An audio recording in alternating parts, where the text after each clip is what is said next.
رمضان آتا ہے تو تراویح پہ مناظر شروع ہو جاتے ہیں۔ میں ایسے ہی یوٹیوب دیکھ رہا تھا تو وہ ایک سامنے آیا 20 تراویح پڑھنے والوں کو چیلنج۔ بھائی اللہ کے واسطے یہ چیلنج اپنے پاس رکھو۔ حضرت عمر رضی اللہ تعالیٰ عنہ نے 8 تراویح کا بھی حکم دیا ہے، صحیح حدیث ہے، اور آپ نے 20 تراویح کا 3 وتر کے ساتھ حکم دیا ہے، صحیح حدیث ہے۔ کوئی اس پہ عمل کر لیتا ہے، کوئی اس پہ عمل کر لیتا ہے، دونوں ٹھیک ہیں۔ باقی یہ نوافل ہیں تو 20 پڑھو، 40 پڑھو۔ اہل مدینہ 40 پڑھتے تھے۔ یہ تراویح کا لفظ کہاں سے آیا کہ اہل مکہ 4 رکعت پڑھتے تھے، پھر ایک طواف کرتے تھے۔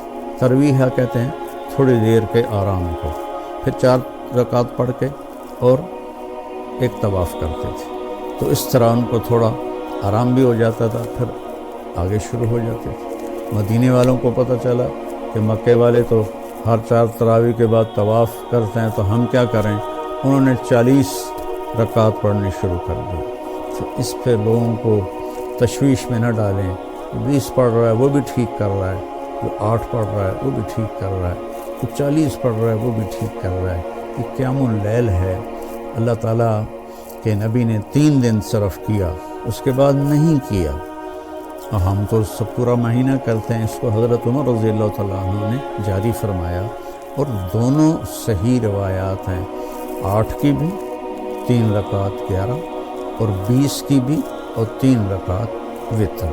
تو بھائیو، اکثر جو میں تو سنتا ہی نہیں ہوں، میرے سر میں درد رہتا ہے، لیکن کبھی کبھار کان میں پڑ جاتی ہے بات، تو اتنا شدید لہجہ ہوتا ہے، اور اتنا حقارت آمیز لہجہ ہوتا ہے، اور اتنا نفرت سے بھرا ہوا ہوتا ہے، خاص طور پر مذہبی معاملات میں اور اختلافی مسائل میں۔ اس قدر وہ آتش فشاں پہاڑ بن جاتے ہیں کہ ان کے منہ سے آگ نکلتی ہے۔ قرآن ماشاءاللہ پوری امت سنتی ہے، اور صدیوں سے امت جمع ہے 20 تراویح پر۔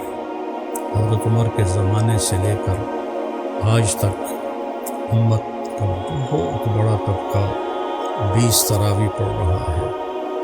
جن دوستوں کو کوئی عذر نہ ہو اور کوئی تھکاوٹ بیماری نہ ہو، تو 20 پڑھیں۔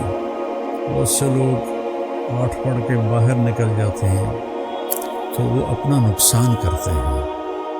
میں یہ نہیں کہہ رہا کہ انہیں گناہ ہوگا، میں یہ کہہ رہا ہوں کہ انہیں نقصان بہت بڑا ہوگا کہ انہوں نے 24 سجدے انہوں نے ضائع کر دیے، جو بعد میں انہوں نے 12 رکعت میں پڑھنے تھے، اور وتر کے سجدے بھی باجماعت ضائع کر دیے۔ تو نوجوانوں سے، صحت مند لوگوں سے میری گزارش ہے کہ امت کا عمل 20 پہ رہا ہے، 20 پڑھنے کی ہمت فرمائیں۔ ہر سجدے پر ایک حدیث میں آتا ہے 1500 نیکی لکھی جاتی ہے۔ تو 20 کے 40 سجدے اور 15 چوکی 60,000 نیکیاں ہر بندہ گھر لے جا سکتا ہے۔ کسی کو عذر ہے، معذوری ہے، وہ 8 پڑھ لے، 10 پڑھ لے، تو وہ کوئی اس میں گناہ نہیں ہے۔ اللہ تعالیٰ لیکن جتنی مشقت اٹھائیں گے اتنا ہی اللہ ہم پہ راضی ہوگا۔ کثرت سے تلاوت کریں قرآن کی۔ بخاری شریف کی روایت ہے، کانا رسول اللہ صلی اللہ علیہ وسلم اجود الناس، اللہ کے نبی سب سے زیادہ سخی تھے۔ وَأَجْوَدُ مَا يَكُونُ فِي رَمَضَانَ حِينَ يَلْقَاهُ جِبْرِيلُ يَأْتِيهِ كُلَّ لَيْلَةٍ فَيُدَارِسُهُ الْقُرْآنَ۔ اور رمضان میں آپ بہت زیادہ سخی ہو جاتے تھے جب جبریل آتے تھے۔ روزانہ رات کو آپ جبریل کے ساتھ قرآن کا دور فرماتے تھے۔